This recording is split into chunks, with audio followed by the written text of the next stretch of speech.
Práca v hoteli.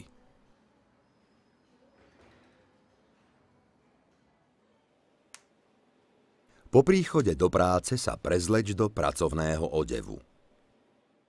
Asistent ťa oboznámi s činnosťou, ktorú budeš vykonávať.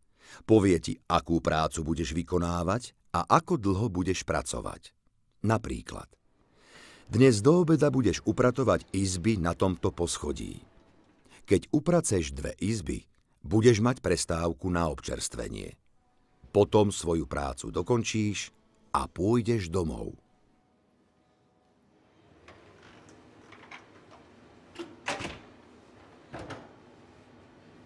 Vyzdvihni si pracovné pomôcky. Presuň sa k izbám, ktoré budeš upratovať. Keď hosť odíde z hotela, treba jeho izbu dôkladne upratať. Budeš na to potrebovať rôzne čistiace prostriedky. Každý čistiaci prostriedok má svoju farbu. Najprv upraceš kúpeľňu. Dáš si gumené rukavice. Použiješ prostriedky na umývanie kúpeľne. Najprv nastriekaš toaletu. Necháš prostriedok, aby pôsobil na nečistotu. Potom umyješ poličky, vaňu a umývadlo.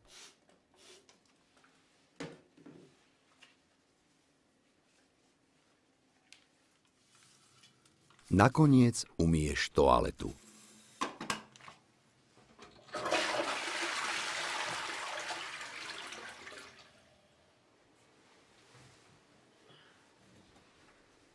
Ak sú uteráky na zemi, vymeníš ich za čisté.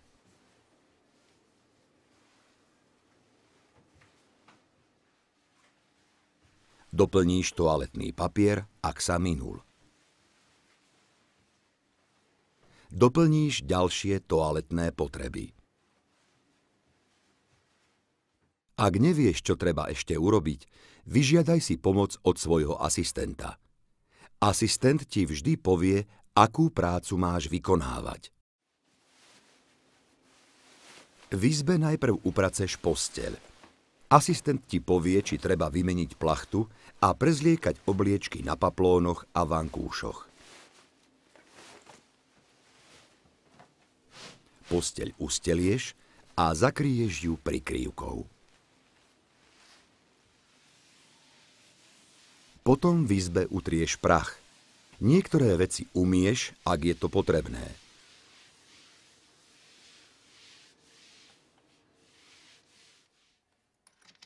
Doplníš vybavenie podľa potreby. Nakoniec izbu povysávaš.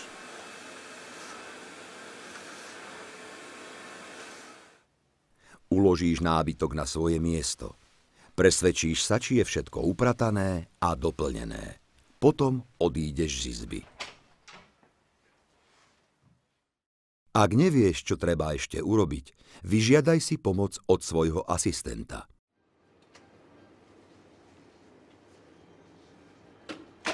Izbu zatvoríš.